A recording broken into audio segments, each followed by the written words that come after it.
Well, good afternoon. It's a great pleasure to be here. My name is Jan DeRoos. I teach at Cornell University. My world is hotels as a financial asset.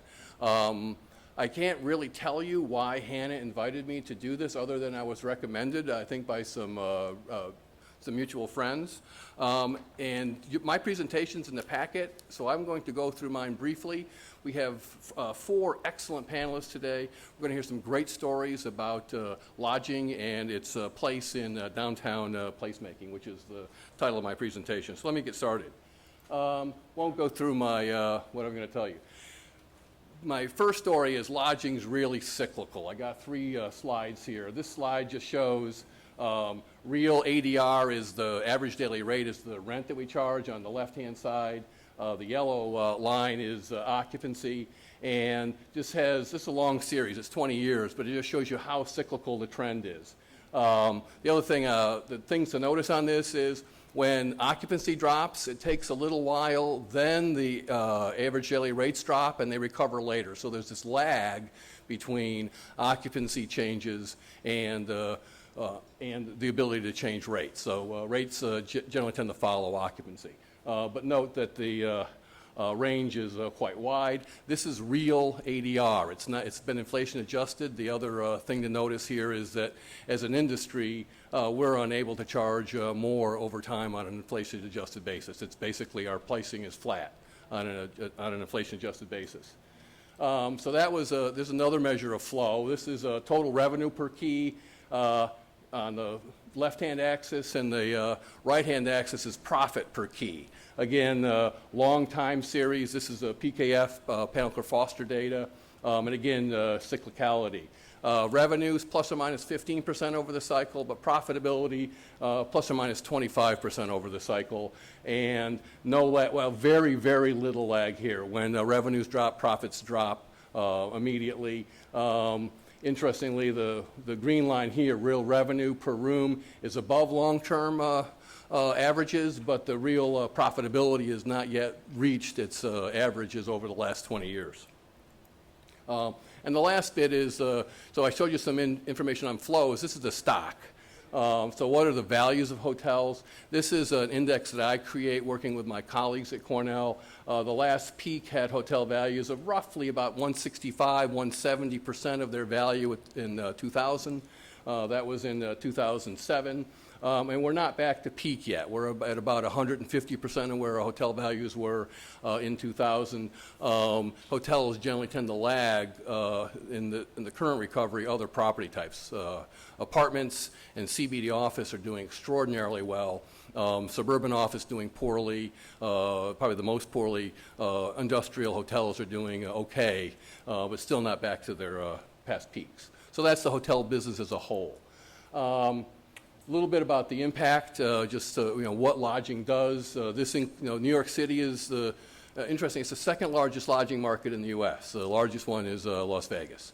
So that surprises people sometimes in terms of scale of things. But 2,000 plus lodging places. This is according to the American Hotel Lodging Association.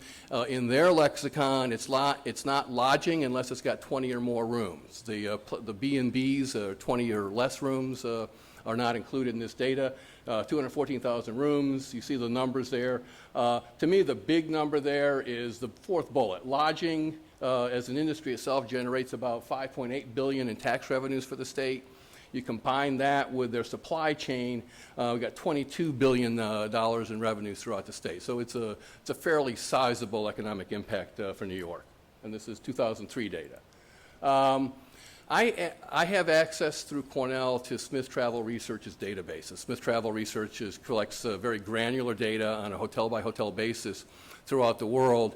And I pulled zip codes for, I asked Auburn, Canandaigua, Geneva, Hammondsport, Ithaca, Penn Yan, and Watkins Glen for all hotels with less than 100 rooms. And that's this data. So it's local. Hotel performance by year, what you see is the blue bar growing every year. Time goes from bottom to top. We are able to grow our rates. Occupancy is the yellow bar in the middle as a percent. That's been growing slightly, not much, and RevPAR is the product of rate and occupancy. It's basically the productivity per available room.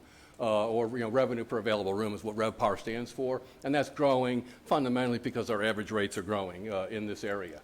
What I thought I'd do is give you a sense of cyclicality. As I said, the lodging is a cyclical business. The green line here is occupancy, and at 35% in January, less than that, 30% in December. These are canal communities. This is when the canal's closed. Nobody wants to be in Ithaca in January. Everybody wants to be in Ithaca in June. And you see June, July, August occupancies. My advice to the hoteliers is don't discount your rates in the winter. The people are coming anyway. They have to come. Don't discount your rates. Just charge your summer rates. They're not going to not come to upstate New York in January. They have to be here. Charge them the rate. That would be my one piece of advice out of this chart. Looks like there's some rate discounting going on in the low occupancy month. They're coming anyway. But for consumers, I'm going to get my hand slapped for that. But for producers, I don't understand the behavior. I mean, it is what it is. And you can see, again, RevPAR, the product of occupancy and rate, is, again, highly cyclical across the year. And then the other way I sliced this was by day. And it's very, very much a Friday, Saturday market. Occupancy, again, green line, you can see is in the 70% range on Fridays and Saturdays. It's much lower on Sunday, 40% occupancy. This is, again, for all these zip codes that I mentioned. With pricing also, average daily rates also, you can see they spike up on the weekends as well. And I think that's very realistic given the way that this industry does revenue management. So that's a snapshot. The big story for lodging is it can be a golden goose.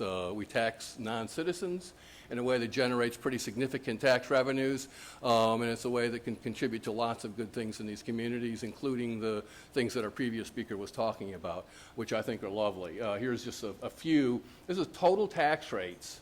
So this is sales tax plus the occupancy tax. Added together, they get added onto a guest bill. And I didn't pick these because they were highest. It was just these are the rates from a tax study that was done by HVS's Hotel Valuation Services last year. Really did a nice job of this. You have the county tax rates in your packets that were given to you. So this is a little bit of soapboxing for myself. I think you as public officials, all the public officials in the room, you get a lot of requests from hotel companies for some sort of subsidy or tax relief on their hotels. And I'll just begin with a classic quote out of a public finance text. I'll let you read that on your own. But it's basically, the story is, be careful with giving out these public subsidies. Everybody asks for them. They all say they're needed. But the hoteliers, in my own view, is they're what I'll call traffic consumers. They're not traffic generators. The traffic generators we talked about last session, they're the restaurateurs. People come to communities to consume these other experiences. Now, I don't want to take away from hotels. There are some authentic lodging experiences, but mostly it's you go to Ithaca and stay in the small box called the Hampton Inn or the Fairfield Inn, and you can't wait to leave your room to consume the other experiences. I'm all for having local small inns. I think it's a great thing, but the hoteliers, especially the big box hoteliers asking for these big subsidies, they have a very well-oiled machine helping convince you that they need the money. I think it's a bad trade to give them tax relief, especially property tax relief. It's a bad trade to have great hotels and crappy schools. Just awful trade. And I would give everyone my card if you want me to testify against these bastards and give you another view of this. Yeah.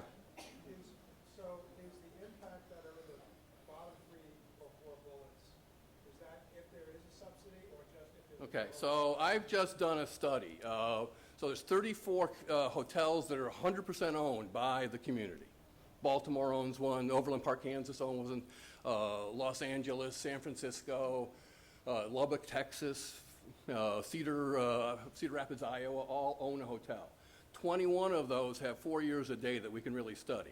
The research question here was, so they're sold to the community really one way. Rising tide lifts all ships. We invest in the community-owned hotels, all the hoteliers do better. Not true. So we document this is a very controversial study. We've done it really, really carefully. We document a 9% drop in RevPAR upon introduction. It recovers about a third of that over 4 years. We document a 4% drop in occupancy, about half is recovered. The thing that surprised us was 5% drop in average rate never recovers upon the introduction of a city-owned hotel. The other thing is the occupancy, average rate, and RevPAR all become more volatile post new hotel coming into that, or post city-owned hotel coming into that community. What is the factor that does that?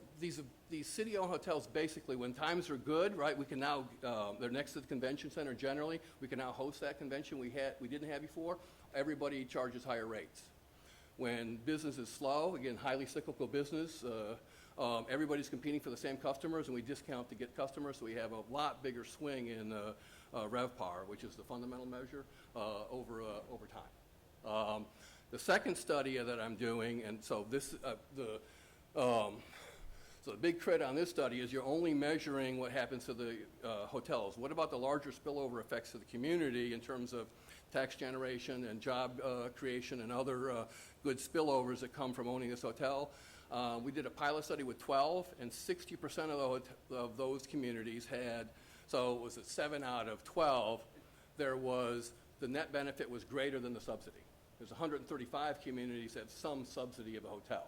They generally tend to be clustered around, the community provides somewhere between 10 and 25% of the money needed to build a hotel. Then there's a sort of dearth between, from 25 to 50, and then once you tip over 50, it goes all the way to 100. The community owns it. But what we did was that we have very good data on how much money was provided, and then we measure the direct benefits to the community, not the indirects. And we're coming up with that ratio on average is about 1.1, 1.15. So $1.15 of benefit for every dollar generated holistically, but it hurts the hotel community for those that are owned. And I know this is somewhat controversial. I don't want this to be the focus of our panel today, which is to talk about hotel development. The last bit I want is you have a large, one of the things that upstate New York does incredibly well is education. This is just the specialty programs or the educational institutions that I think serve restaurants and lodging, from the technical high schools to the state and private universities. There's an awful lot of focus on the industry, and there's an awful lot of talent coming out, and I would encourage you to partner with your local educational institutions to help you find the talent and some nexus for growing it. This facility itself is just a great example of what goes on in that domain. So I want to thank you, and what I'm going to do now is introduce our speakers in the order they're listed on our panel. We have some fabulous presentations today from some very passionate people. And it's my great pleasure to introduce them. So I'm going to start, again, top to bottom. Tom Knipe is a senior planner and tourism coordinator for Tompkins County. Tom Knipe wakes up every morning and gets to think about how to use tourism to enhance local quality of life and promote economic development, which I think is a great job. He oversees the room tax-funded Tompkins County Tourism Program, which hosts programs investing in tourism marketing, which include local tourism-related projects, events, and facilities. I go to Ithaca Festival every year is a good example, the Beer Festival, the Apple Harvest Festival. This community has an awful lot going on with the festivals that are awesome. Beautification, wayfinding signage, public art, organizational development support for local performing arts and museums, and hospitality workforce development. He sees tourism as a tool that can be used to build more creative and more attractive and more inclusive and ultimately more distinctive and competitive places. He graduated with a master's degree from the Department of City and Regional Planning at Cornell in 2001, where he also is now a visiting lecturer. So Tom, thank you very much and welcome. Thank you. That's great. And I don't own or run a city or county-owned hotel. Nor do we have any plans to invest in one at the current time. So I think I'm safe in that regard. I'm really happy to be here. I was here yesterday for Rotary, and the food was even better today. I'm going to talk about room tax in New York State, a little about how it's used. There is a handout with a few charts, and there was an additional supplementary one that you could refer to for background on some of this. I'm going to talk about community-based tourism development, which is basically our term for geotourism development, and I think I like Jonathan's better, so we may look at that the next time we do a strategic tourism plan here. But we're trying to actually do that here in Tompkins County, and so the rest of my presentation is to be telling you about how we've structured our program to try to achieve some of those aims. And then, although it really should be a second presentation, Hannah wanted me to touch on Airbnb, because we've had some interesting conversations locally about that, and so I'll touch on that at the end. And you probably know Ed McMahon, Jonathan. We're trying to bring him here in the fall, so keep tuned on that. We're to really promote this idea of sustainable tourism, as you've just done for us here. But this is his quote: "Tourism is about visiting places that are different, unusual, and unique. Every place was just like every place else. There'd be no reason to go anyplace," and so we want to be distinct here. So obviously room tax is pretty ubiquitous in New York State. Almost all counties assess room tax. Some cities assess the room tax. But there's a pretty wide diversity in terms of how it's collected, the rate, what it's used for. You know, when you're looking at this for your local community, you want to be sure to understand whether you're looking at the local law or the state enabling law.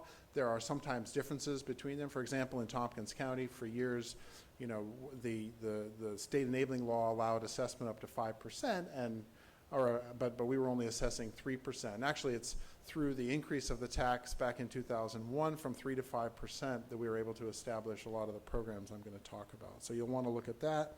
And obviously, it's other people's money, so it's very, very attractive politically attractive. And of course, since it's a special tax that's collected by the hotels and B&Bs, it's made politically palatable in many communities by designating use of those resources for tourism promotion.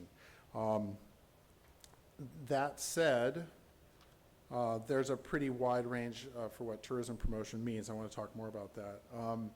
Some more details. Obviously, the rates range from about 2 to 5%. The median rate is about 4%.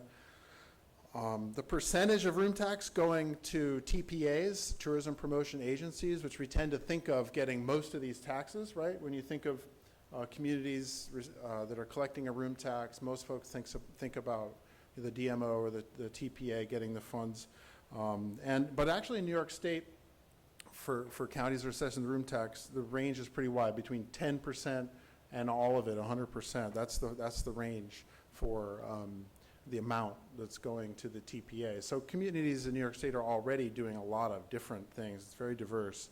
The median percentage of county room occupancy tax going to TPAs, though, is 70%. Some more numbers. Also, really wide range in terms of total revenues that counties are getting based on the size of their lodging industry. Everywhere from under $100,000 in some of the smaller communities, up to over $5 million annually in Onondaga County. These are upstate communities. More money downstate and in Long Island. And there's some other differences too, such as these I've mentioned there. So written into the law are all these laws are use restrictions. And this is the result of a study that Amy Ellingson did with my help a couple years ago, the graduate student in city regional planning here at Cornell, showing what the law is saying. And as you can see, and from this first graph too, most of the use restrictions, most of it is going towards tourism promotion. But within that, there's a really, really, really wide range of activities that are happening. And so I want to tell you a little about how we're investing our funds here. And we think about, as I said, as a community-based tourism model. We've developed a strategic tourism plan that we're a couple years into implementing. That we've got a lot of the focus areas that we have are kind of those tags you see in the geotourism framework. But in general, we think investing in place, in addition to being a sustainable approach to tourism development, also supports broader economic development goals by making it a place that's attractive to high-tech businesses and our institutions of higher ed, to be able to attract faculty and retain them and attract students. So we're playing in a larger economic development world through some of our investments as well. And we talk a lot in our program about always trying to keep in balance the notion of economic development and quality of life, and supporting local institutions, building off of our sense of place. So this is how we've split it for 2015. We have about a little under 2.4 million in expected room tax revenues this year. And we have internally within Tompkins County a guiding principle for use of the room tax. It's a 60-40 split, where after administrative costs and flexible funding that's both marketing and product development, we're putting 60% towards marketing and 40% towards product development. Here in Tompkins County, our Ithaca Tompkins County Convention and Visitors Bureau is currently receiving about 39% of the revenues, and that's our largest program. Obviously, it's really important to keep priming that marketing pump around visitor services and group sales and destination marketing. And as you can see, we have a really rich diversity of programs, and so I want to share what some of those are.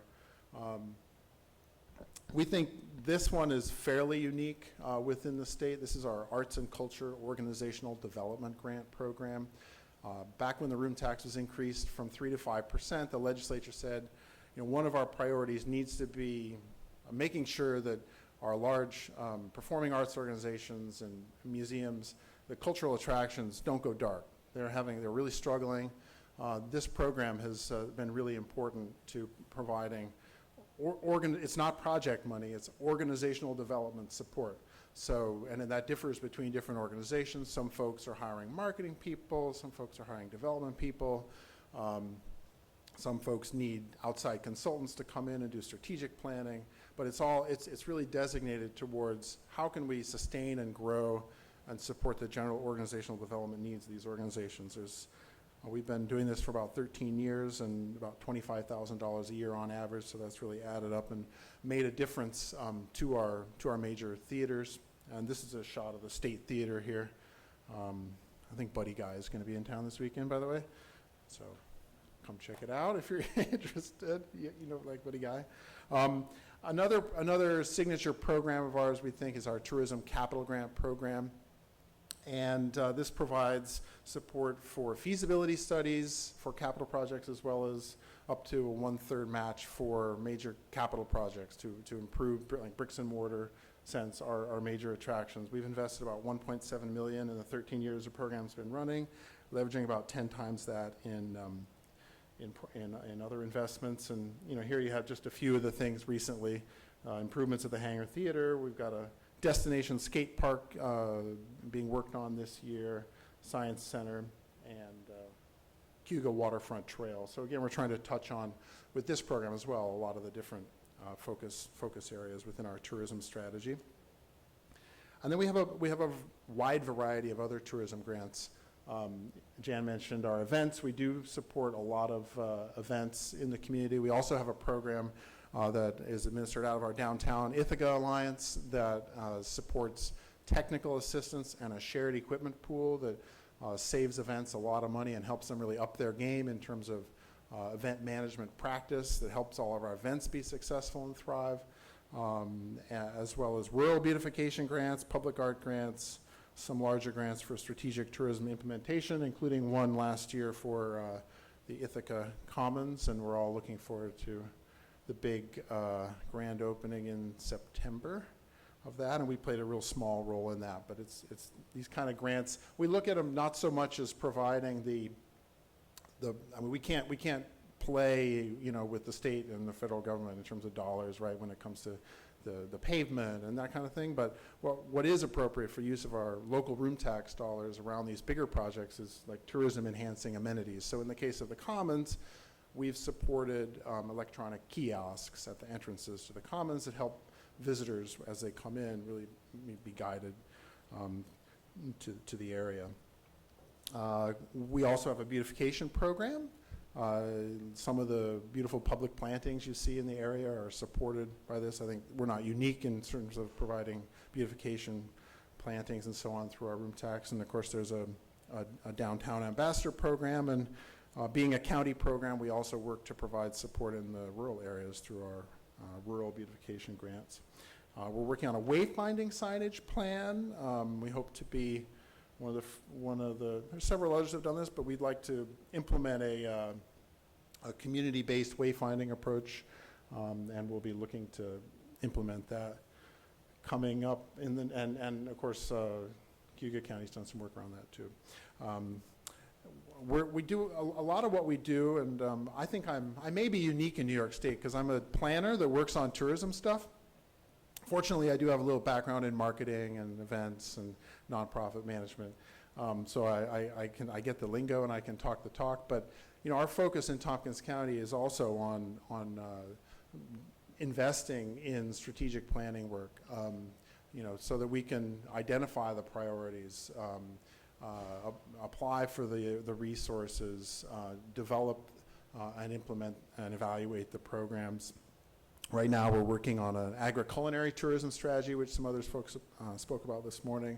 We're looking into a heritage tourism strategy. We think we need to take a strategic look at the connection between tourism and higher ed. How can we create better linkages there in terms of relationships? Half of our visitors are coming for Cornell and Ithaca College here, so we want to do a better job of communicating with them and outdoor recreations. Those are some planning activities going on. And I think the bottom line is it's really working here, where we have invested in these amenities. People are enjoying them, and the lodging market is booming. So this is a little bit different approach, right, than some communities take. And I think, in fact, when the room tax went up,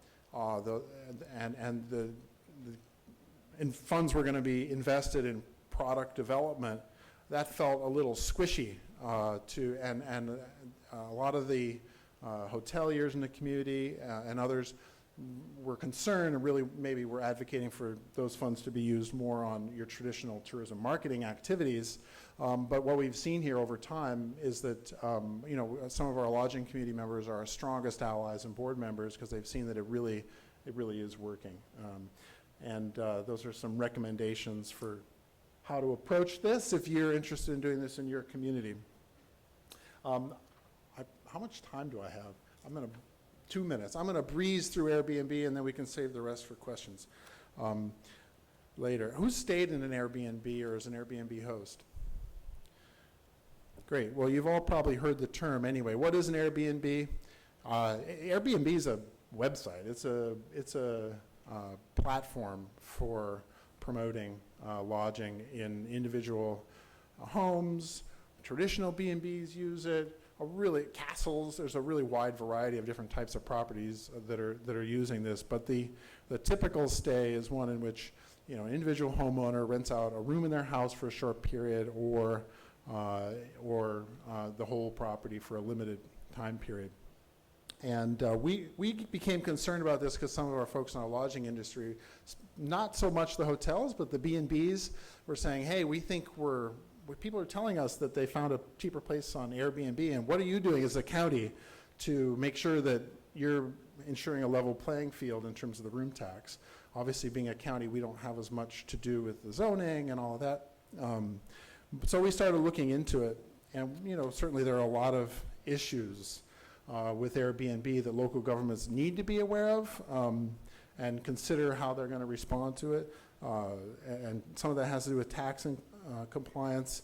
Being in New York State, where we have fragmented local governments, I think some of the code compliance issues are a lot more difficult to try to deal with, but clearly those are there. And communities that have dealt with it, housing affordability, liability, these are questions too. And really the question is this a threat or is it an opportunity for Canalway communities and downtowns? And I think the answer is it probably depends. We found here in Tompkins County that right now we have Airbnb activity going on that is equivalent about a 50-room, mostly unregulated hotel that we've done a lot of work over the last 6 months here to try to figure out how we can ensure that level playing field and apply appropriate regulation. On the opportunity side, folks that are proponents of Airbnb say, it really does increase choice. This is a different product. It's supplemental income for local residents. If it's done in that traditional way and it's not just operating as an illegal hotel, then this is helping me pay for my child's college education or something like that. It fills gaps in supply. You may have communities where you're not ready yet in terms of your visitation to be able to attract a major property. In the interim, perhaps Airbnb can fill a gap in supply or meet peak demand. Here in Ithaca, we have certain weekends, Cornell graduation weekend and others around events all summer long where you can't find a hotel room. And even if you could, it'd be outside of your budget. So this may be a strategy to really try to meet that peak demand so that in our case, we can keep them here in Tompkins County to help them dine in the restaurants and experience what we have here. I'll end there for the purpose of time, and I appreciate you having me.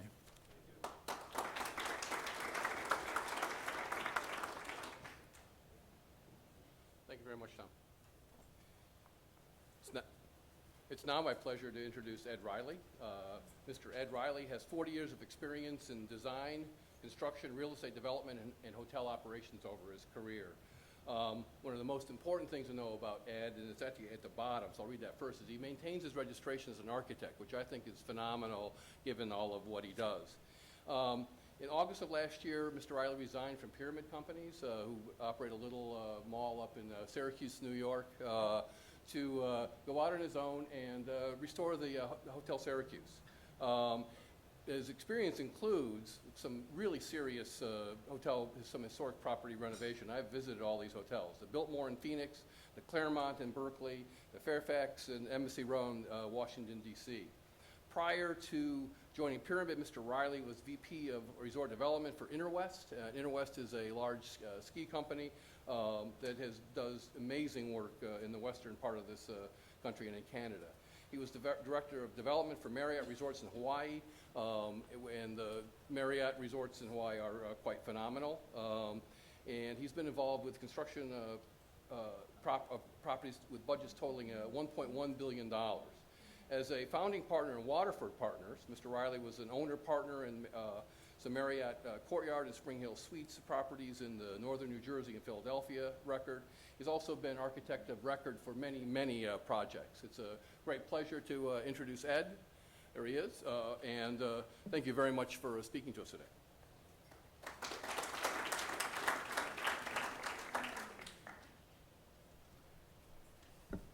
Good afternoon. Not as tall as the previous people.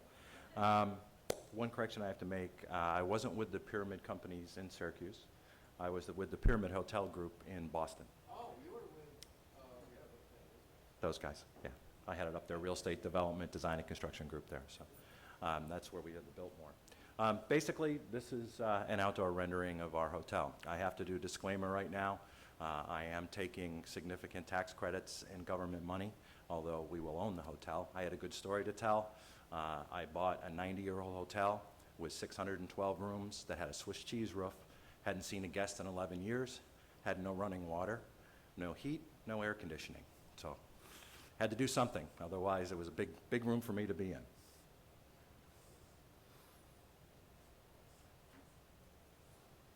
Okay, this is a shot of the Warren Street entrance to the hotel, and a little bit about the history of the hotel and what it is and what it means to the community that we have. I am from Syracuse. I am 5th generation on one side of my city and 3rd generation on the other side. So in all these areas that I've went and traveled, including Hawaii, that was my longest commute, 15 hours one way every 2 weeks. I lived in Syracuse, went to school there, went to Syracuse University, went to all my primary and secondary school, so I was there all the time. I have pictures of me, they'll never be circulated or on the web, at my senior ball in this hotel, as a matter of fact. So I'm very precious with it. It is a hotel that was done by, as some consider, the father of modern hotel design. George B. Post and Sons did it. They moved the bathrooms into the rooms. They did the corridor layouts and started to stack rooms over themselves so that they became very efficient models for the Statler family. This is probably one of the best preserved examples. It literally is a living museum. The mechanical systems in the building, a lot of the bathrooms, a lot of the electrical systems had not been touched since 1922 to 24 when it was built. So it really needed an upgrade, pretty good. The building itself and the hotel itself was actually constructed and owned as a community hotel. The community in the city of Syracuse got together in 1920, and the senior business leaders said, we need to have a first-class hotel. If we're a first-class city, we have to have a first-class hotel. They went out, they raised their own money and sold stock in the hotel itself. It was a community-owned hotel until about 1962, when it was sold and it went private. At that time, that sort of started a little bit of its backslide, and it spiraled down because the new owners basically took more out of it than they put in. They were independently run for many of those years, and as such did not put anything into a maintenance reserve fund. So that was one of the problems it had. It then had some very bad years where the rooms deteriorated. They did try to salvage it in the 1980s with an addition onto the hotel. It's a tower that's across the street. Unfortunately, the tower was also undersized for current rooms and didn't survive very long before it finally just went into bankruptcy. It's been closed for 11 years, as I said. The catering survives. It's a funny hotel from the standpoint of who uses it and why. There's really three major sources of uses in this hotel that have to play basically to its redesign and how we're positioning the hotel itself. This is just a quick plan of the first floor, and the new plan for it, we made an early decision to activate and control what happens on the first floor of this hotel, entirely around it. When the hotel was built, the entire first floor at the grade level was, or sidewalk level as we say, was all tenant space. And in later years, it was all vacant tenant space. And people just wouldn't go by it. It became very much known as a hangout for bums and problems and all that. So what we decided early on to do was, number one, at the prow of the building, which is the corner at Warren and Onondaga Streets, that in that area we would put our three-meal restaurant. It's very simple design, but a lot of outdoor space. We want to engage the sidewalk and the buildings around us. The main entrance is actually on East Onondaga, which is the post-shade area. There's a bridge right now in the 1980s when they connected the building across the street, which you see the condo lobby, retail, et cetera. That's the tower that was built in the 80s. They built a bridge and they covered over that street to connect the two buildings. That was the main entrance. It was a relaxed street. It's an easy street for people to pull up, get out, get in and all that without any problems. We're taking that bridge down and restoring that facade back to the 1920s. So that means all window replication, brick, terracotta replications, and we're in the process of casting that right now to go through.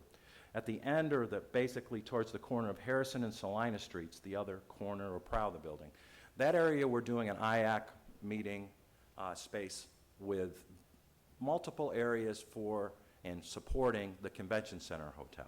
That's one of our three stool legs that we call it.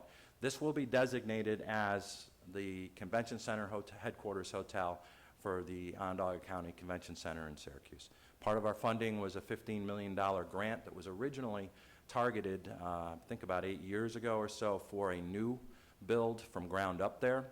It never got off the ground. It had quite a few ups and downs with it. It was still hanging around, and we repurposed it 2 years ago for this project to do a restoration on it. So it's a big component of our financing, and it also ties us into the Convention Center, which is one block down Harrison to the bottom of the sheet. So you don't see it, but it's a one block walk from our corner down to the Convention Center itself.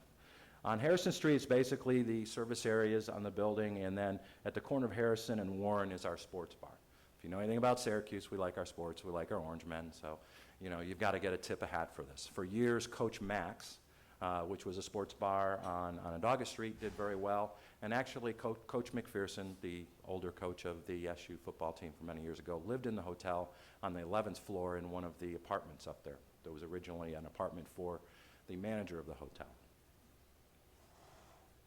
This is a shot of the main lobby. Like a lot of hotels in its day, it had very small rooms, very small bathrooms, but very, very large and very grandiose lobby spaces. We have uncovered and are restoring basically what you see there. We have all the chandeliers in the picture are still hanging. They also have all cloth wiring, which is a lot of fun. And we'll be taking those down and sending them out to be restored. The project is also taking a very significant piece of equity, over $14 million in historic tax credits. So the whole building, top to bottom, is being renovated to those standards. So the way it comes out is that all our historic spaces, such as the lobby, which this is part of, this is actually the main lobby, there's also a check-in lobby and an elevator lobby, all associated and contiguous with this, will all retain their historic character and be restored to very close to this level. The corridors on the various floors will be restored. The exterior will be restored, and then our ballrooms will be restored. And we have some pretty good ballrooms. The hotel originally had 2 ballrooms in it that are historic, and then it was built in the 80s, the 3rd ballroom. So all told, we have about 43,000 square foot of function space in this hotel. At about 261 keys when we reopen, we're way out of balance. Very similar to the Arizona Biltmore in the fact that we have so much demand for social catering in this hotel that we really don't need as many rooms to service as we can. Social catering for this hotel, I already have a waiting list on this right now of approximately 60 organizations and people that want to get back in the hotel and hold events. And we haven't even promised a date yet. They just want a placeholder on the list to get back in. This is the reception or area off of the lobby. It's back around again. The coffered ceiling is there. In the 80s, they painted it all white. This was all painted in a faux wood finish. We actually have areas that were buried under ceilings, and they put a suspended ceiling down that haven't been repainted since the 1920s. We can very easily replicate that and put it in place. And when you look at the cast plaster, it's all cast plaster throughout this. When you look at when it's painted in the faux wood finish, you cannot tell the difference, even when you're up within a couple feet of it. It's very difficult to do. Columns, the same thing. We're all painted in a faux stone finish. We will be restoring the reception desk back to somewhat original. As you know, back in these days, in the 20s, there wasn't American Express cards to put down on the table. So it was all done in cash, and it looked more like a bank teller's line than it looked like a reception desk at a hotel, because people would have money wired into the hotel, they would pay their bills, and they would get cash, and basically be doing cash exchanges on a regular basis. This is one of our ballrooms. This is the Persian Terrace. That little painting on the wall there, as one might say, actually does exist. It's under 2 coats of paint and vinyl wall covering. I guess they didn't like it, so they took it out. The ceiling where you see the hand-painted decoration in the corner has also been exposed, and that's actually in fairly good shape and will be restored. All the wood ceilings, they're not wood ceilings, but the coffered ceilings and plaster detail work up there is all basically going to be restored. Again, with the faux finish, we've got 2 contractors. The project is large enough that we can't give one restoration contractor, excuse me, the whole contract. So what we've done is break up areas of the building to 2 restoration contractors to come in. One of the tricks to all of these rooms, to be honest with you, is we are doing all new mechanical systems, all new electrical systems, all new fire protection systems, all new life safety systems to brand standards, because this hotel will have a national brand on it. When it reopens, it's already been approved and negotiated.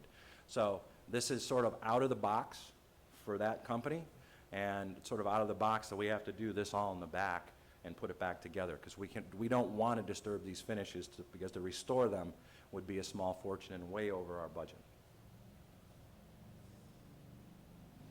This is a look at the lobby level. It's 1 level up from the street level. The Warren Street entrance, you saw a photo from the outside. The Onondaga Street entrance is in the center with the stairs, basically in the historic portion of the building. The whole lobby runs the yellow space in the corner of Warren and Onondaga. That's all lobby area that you saw the photographs with. The Persian Terrace is at the corner of Warren and Harrison Street. That is our smallest ballroom that we have. The largest ballroom is the Imperial Ballroom. That's at the corner of Harrison Street and Salina. At the top of the slide, those two ballrooms comprise our lower level ballrooms, one historic. The Imperial Ballroom will be more to today's standards, and that'll be if you go into a typical Hilton, Hyatt, Marriott, that'll be renovated to that level of finish. So that's the modern type of a room that basically that we'd have. The historic rooms obviously are the ones that drive the social catering aspect of this building so heavily. This is what the rooms look like today. We actually started construction, or I should say deconstruction of the building in February. We had a little bit of a cleanup problem. It appears that in the 1920s they like to use the A word in the building. So we ended up with approximately $5 million of cleanup work before we could do any work in the building. We also had to do the demolition, and demolition in this building is not as easy as today. Everything was built with speed block and 3/4-inch horsehair plaster on both sides. So to take a wall down is not an easy thing. Also, all the ceilings were done with suspended lath and plaster off of the structure. There's 4 feet above every ceiling in this space to the next floor. So from that standpoint, it's easy to get mechanical and electricals around, but from the standpoint of getting our bathrooms taken care of, it was a little more difficult. It's a 2-for-1 room switch, okay? So 2 of the small rooms equal 1 of the current or the newer rooms that we're going to propose. And they're oversized rooms. That works actually extremely well for our convention business. We'll have a lot more queens in this building because we're servicing people that double and triple book together at the convention center. We'll have oversized rooms, which are also very good for tourism. We're pushing a lot of this into tourism and the leisure to come and experience. Now, of the 260 keys that we have here, 220 will be brought to new standards and brought up to today's standards. Rooms at the prow of the building will be actually renovated to the historic configuration of where they were. This is a shot of one of the corridors. They're very high and very wide. It doesn't do it justice, but it's a very wide corridor and a very high corridor. These have to go back to historic standards. One of our big selling points in terms of what it's going to look like and feel is this building, and a lot of the Statlers that were built back in the 20s and 30s had the servador system. And if you're not familiar with that, it's a door system where your guest room door actually had a door within a door. And you could call up the porter downstairs, open your side of the door with a thumb turn, hang your clothes up in the middle of the door because it was hollow, close your side, the porter would come up, take out your clothes, bring it to the laundry, get them cleaned and pressed, and bring it back up and tell you, yep, your digs are ready for the morning or for your party or what you're going to do.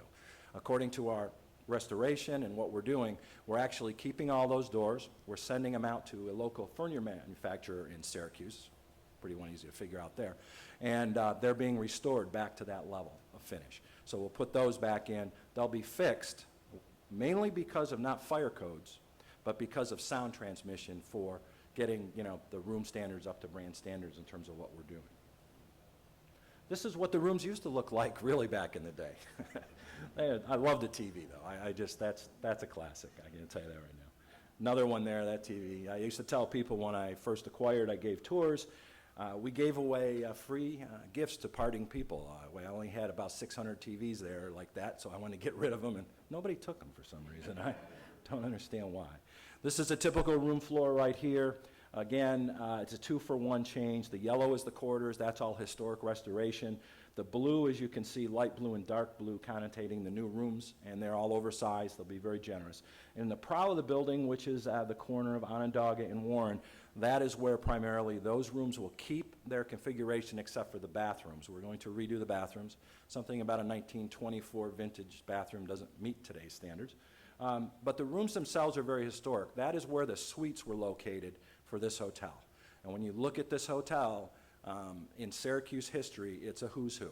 You can go John and Yoko, Glenn Miller, the Beach Boys, the Rolling Stones, Elvis, you name it, get a president since 1930s. They stayed here.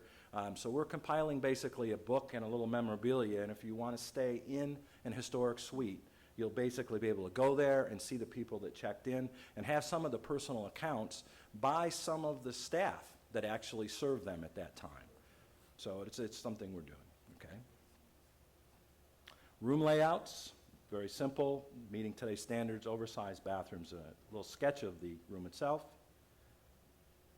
And this is the grand ballroom on the 10th floor. This is the bang for the buck, a cloud ceiling. Everything is intact the way you see it today, but for the cloud ceiling. They covered it with acoustical tiles for some reason and basically decided they wanted to bury it. So we'll go back and try to get that back in place. There has been some water damage. It is on the top floor. It is two-story space. And that's what it looks like more today. They painted everything white. They loved white when they went through and did this. The layout of the 10th floor is all meeting space. It's basically a main grand ballroom, a secondary ballroom, a prep kitchen area, and a bunch of private dining rooms, all historic character, all in original finishes throughout. And then the 11th floor will be our presidential, our bridal suites, a spa, and the health club facility up there. This is a new rendering where we take the bridge off and restore East Onondaga Street, the main entrance being in the center of the main elevation, and then the 80s addition to the right with a new set of skin on it. And this is our drawing of what was originally done. We have all the drawings for this building. All of George B. Post & Sons working drawings are on file in New York City and the New York Historical Society. When we need a sheet or something, we just call up, we pay for it, they print it and send it up to us. So we've got almost all the sheets now. We're pretty much there. And a little bit about the detailing that you see on this building. A highly detailed building. Again, these were designed throughout the country by George Post & Sons. It has a sister that's very similar to it in Buffalo. And this is a little bit of the rendering of what it will look like basically when it's done, and I guess I just sort of tipped the hand as to who the flag is there, so to speak.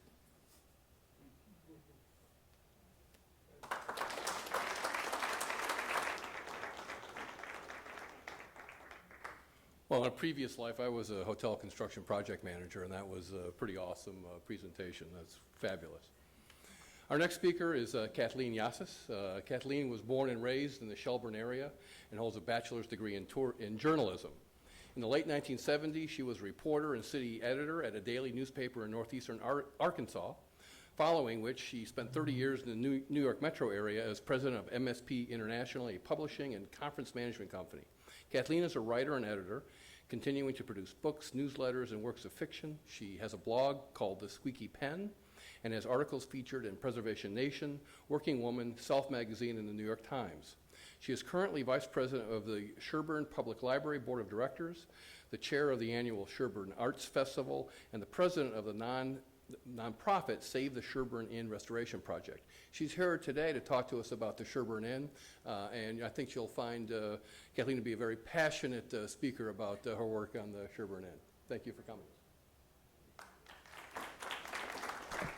Thank you, Jan. As Jan said, I'm the president of Save the Sherburne Inn Restoration Project, which is a 501c3 nonprofit based in Sherburne, New York. Primarily, when we formed, our first goal was to save the Sherburne Inn, to restore it, and to reopen it. And secondarily, we are a watchdog organization because we've had some beautiful buildings torn down in our community. So now we're the scary people. When people start talking about bringing in bulldozers, they know they're going to have to deal with us. We're not on the Erie Canalway. We're not a canalway village. We do have the Shenango Canal in Sherburne, and in fact, we had an historic house tour last fall where we still have the, quote, old mule barn, and it's known as the old mule barn, not the mule barn. So we are a canal community, just not the Erie Canal. I'm going to tell you a little bit about Sherburne. For those of you who don't know where it is, we're about an hour and a half from here. We are located in the northern part of Shenango County. We are considered in the southern tier for the regions of New York State. There are about 4,000 people in the community, in the township, and about 2,000, under 2,000 actually in the village. This is the first known photograph of Sherburne. It was taken in 1840. This is important to us as an organization because it's about a half a block from where the Sherburne Inn is today. We think this was some kind of political rally. We don't actually know what this is, but it is the earliest photo of the community, which was founded in the late 1700s. This is a more important photo for us because the picture, or the house on the left-hand side with the black shutters, is actually the Medbury Hotel. This was general training for the Civil War in the 1860s. I'm going to be talking about our anchor corner, our anchor intersection in Sherburne, and that's this. The Medbury Hotel, like pretty much all of its predecessors, burned down and was replaced by the beautiful Sherburne House, which also burned down. It burned down on March 1st, 1915, and finally some philanthropists in Sherburne said, that's enough, we're going to build something that doesn't burn down, and I keep joking, I'm going to call the bar the Three Little Pigs Bar, because they finally built something that did not burn down. The Sherburne Inn, which is not so grand as the Hotel Syracuse. It's only 21,000 square feet, but we think it's a beauty. And this is what it looked like in 1917 when it was built. It's significant for several reasons. It's significant historically. It's listed on the National Register of Historic Places, which is important. And it's also an anchor physically in the community, but it's really more than that. It's an anchor for the community members. I don't think there is a person in Sherburne alive today who does not remember the Sherburne Inn being on that corner. It's 98 years old, and everybody has a memory. We tapped into the memory of this building. Everyone has a memory of this building. I worked there. My parents had, and I'm not me personally, but someone worked there. Their parents had their anniversary party there. Their grandmother made biscuits in the back. Everybody has a memory of the Sherburne Inn. And just as a sort of an aside, Sherburne's a very interesting little town. We've had a lot of interesting, famous people come through. Teddy Roosevelt is probably the most famous, but he was there before the Sherburne Inn was built. Bobby Rydell was there with some local fans. He's actually standing in front of the inn. Duke Ellington loved the Sherburne Inn. It was well known for good food and good accommodations. He and his band would do gigs in central New York, and he would always stay at the inn. Richard Gere has a footprint in Sherburne. His parents are actually from Syracuse. Lots of people know that. What they may not know is that his aunt and uncle lived in Sherburne. His aunt still does. He spent a lot of time there. We assume he ate at the inn because there really isn't a lot of places to eat in Sherburne. So he probably ate at the Sherburne Inn. We know that Minnesota Fats and Johnny Cash came through Sherburne. Peter Falk, and I was listening with interest about storytelling. Peter Falk, people have lots of stories about Peter Falk, and I know I'm on a limited time here, but one person told me recently her mother remembers when Peter Falk pulled up to the Sherburne Inn asking directions, and the driver actually asked for directions, and when she gave him directions, the back window rolled down and a box of chocolates popped out, which is, I guess, what Peter Falk gave people who gave him directions. And then, very interestingly, Duncan Hines ate at the Sherburne Inn. He was a printing salesman for a company in Kentucky. He traveled around the country in the 30s eating at country inns. He ate at the Sherburne Inn and liked it so much that he put it in his book, Adventures in Good Eating. This is sort of an overview of the last 100 years, actually the last 90 years. The top picture is the winter before the inn opened. In the 1920s, the veranda was enclosed, so it's a very popular eating space, or it was when the building was open. In the 30s, that's a lovely shot of downtown Sherburne. The 40s, we all recognize snow, which is a very popular thing in Sherburne as well. In the 50s, 60s, and 70s, everybody went to the inn, they went to the bar, they went to the restaurant, they had wedding receptions there, class reunions there. In the 80s, this was a promotional picture of the dining room. And then in the 90s, things started to change. And two gentlemen bought the inn and changed the name to the Sherburne Village Inn. That partnership failed. I think actually one of them passed away. And so the building was sold for taxes in 1996 and became the Bullthistle Inn. And a gentleman named Ron had great hopes and expectations for the building. He opened the restaurant, did some renovations, opened the restaurant and the bar. The food was great, the ambiance was lovely, and Ron ran out of money. So he walked away in 2002, and in 2006, it was purchased again for taxes. And just, I put this back in to remind you of what it once looked like. This is what the inn looks like now, and has looked this way for 13 years. And when I say this is our anchor corner, this is the only intersection in town, four-way intersection with a traffic light. So it is a small place. And it looks a little like a mental institution, is what some people tell us. And it's true, it does. And just to give you a comparison, they took the balustrades down from the roofs, they added funny roofs, they added not attractive, certainly not historic aspects. And this is really because the people that owned this building, it was individuals who owned the building, it was not a group like ours. We came along, and the future of the inn is to take it back to what it was. We plan a farm-to-table restaurant utilizing local agriculture, local farmers. We'll have a main floor bar, a basement pub, meeting space, party space, guest rooms, retail shops, and office space. And our key is really diversification. We know that we have to diversify in a small town like Sherburne or no one will come. And I could go back to the snow picture, but you know, in February, if we only have a hotel, no one is going to be in Sherburne when there's 6 feet of snow on the ground. How we got here. In October of 2012, and I always joke around, I was sitting around with my feet on the coffee table watching the Real Housewives of New Jersey, and I got a phone call from a friend of mine who said, did you hear they're going to tear the Sherburne Inn down and put up an all-night convenience store and gas station? I had not heard that. I was very upset about it, and the store was Stewart's, which we already have in town, and I love Stewart's. I love their coffee. I think it's a great place, but we just didn't think it was the right spot on this corner. So we contacted the owner. I made a couple of phone calls to people who were concerned. We contacted the owner, and we had what we now call the famous Sunday night meeting. It was a very contentious meeting, and we had a very contentious week. And finally, at the end of that week, the owner made an offer. And the reason it was contentious was because he already had a purchase offer from Stewart's, and they were going to pay him a lot more money than we were. But he was a local guy, and he made us an offer that we could buy the Sherburne Inn, 21,000 square feet of it, for $165,000 with a $10,000 down payment, and we had 5 months to raise the money. So we took his offer. We formed Save the Sherburne Inn Restoration Project. In January, we were incorporated. We met every week for the past, for the 5 months it took us to raise the money. We applied for our 501c3, and we were warned by our accountant and our attorney it could take up to 2 years. We got it in 27 days. I have no idea why. The planets lined up. We never asked. We were very happy. And that launched us into fundraising, which we started doing, and ultimately on April 25th, 2013, we purchased the building. One of my board members likes to say we started out with $1 and a good dream and a building full of pigeons, and that is exactly the truth. We had nothing. We have come a long way, and the most important part of this, of course, was money. We did what I like to call mindful fundraising. It was not scattershot. It was the board of directors, and everyone is local. The board of directors reached out to the people that they knew. We contributed money ourselves. We went to the community. Sherburne is not a wealthy community. They have been amazingly generous. We also went to the surrounding communities because it's not just Sherburne that's going to benefit from this. It's the surrounding communities as well, of Hamilton and Norwich and New Berlin and so on. We went for local grants, and we know a lot of the people on the boards of directors of these local grants, and so we were lucky and got some local money. And then we went for the big gun, which was the New York State. We did not get as much as Hotel Syracuse did, I'm sorry to say, but we did do okay.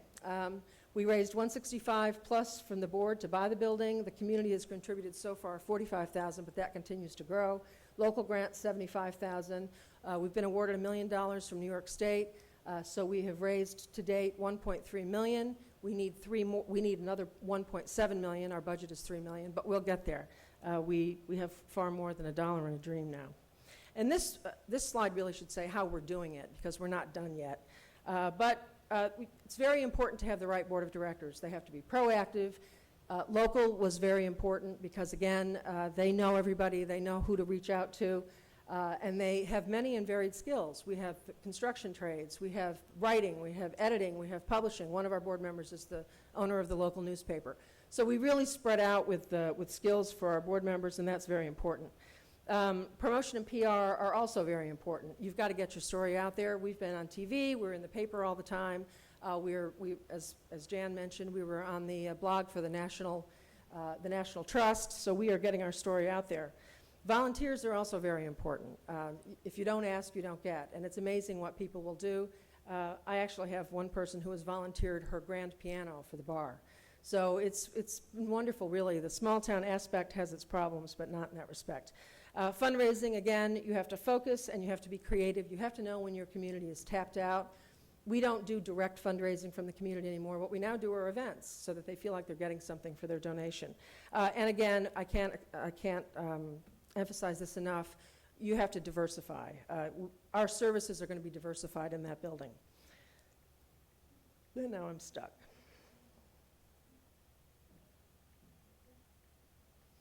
What is next? Well, the good news is that phase one is about to happen. We have waited 2.5 years. We have, of course, a preservation architect, Crawford & Stearns out of Syracuse. We have just hired a GC, and has not been approved by the state yet, but as soon as that gets approved, which should be any day, we hope to start work on the exterior at the end of this month.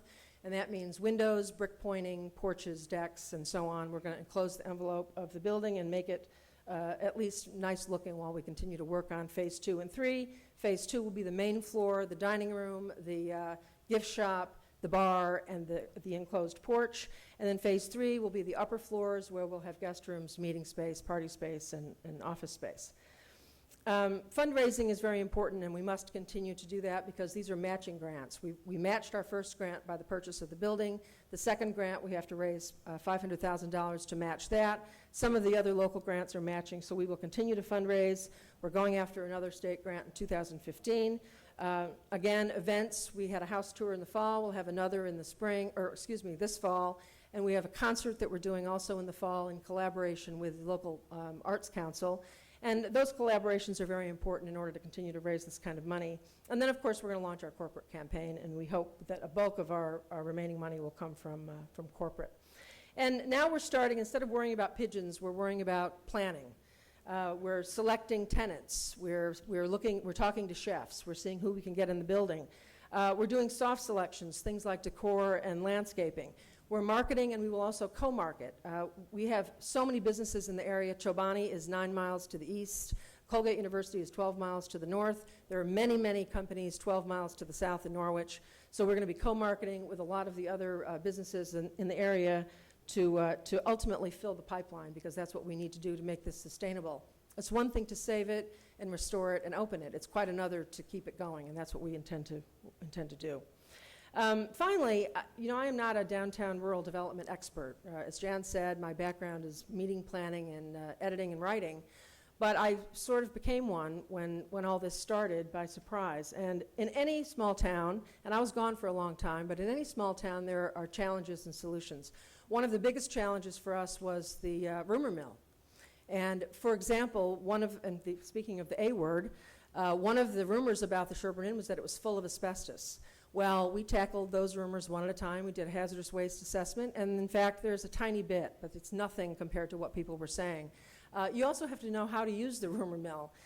One of the guys, who happens to be my neighbor, who is in the diner every morning, talks to his friends about the Sherburne Inn is falling down. Well, we got a hold of him and brought him in the building and showed him that the building is dry and not falling down, and he went back and spread it all over town. So you have to know how to use the rumor mill to your advantage. Community acceptance is very important. These are not just people who may help us fund this project, but they're also people who are going to be our customers down the road. So you have to listen to what your community says.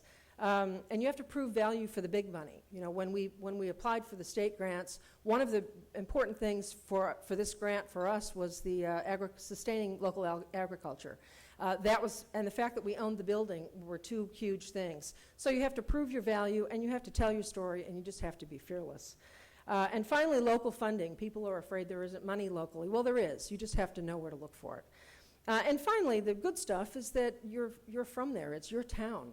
So we know everybody. I sit with my feet up on my feet seem always to be up. My feet are up on the mayor's desk having a cup of coffee. I know the codes guys. I know the contractors. And so does everybody else on our board. So that was very important. So small towns can be difficult, but there's some wonderful advantages to being in a small town. And at last, our goals were rather simple. To save the building, which we did, to renovate it, which we're starting this month, and ultimately to open it on June 17th, which is 2 days shy of its 100th birthday. Its original grand opening was June 19th, 1917, so that is our target date. Long term, we wanted to preserve this landmark. That was very important. We want to create a destination property. It's not going to be just another restaurant with a bowl of pasta in front of you. We want something really special. And finally, we wanted to save our community. I'm almost done. I have one more thing to say. And I always tear up, and I'm hoping I'm not going to tear up at this. When we first started fundraising, a lady sent us a $5 check and said, I wish I could do more. And it was on a little pink Post-it note. And I wanted, and I never did it, but I wanted to respond to her and say, you know what, you've done enough. Now we're going to do the rest. We wanted that spirit, and that's the spirit that is in this small town. So it's been a wonderful experience, and I'd love to tell you about it in the next 2 years, because great things are going to happen. So thank you very much.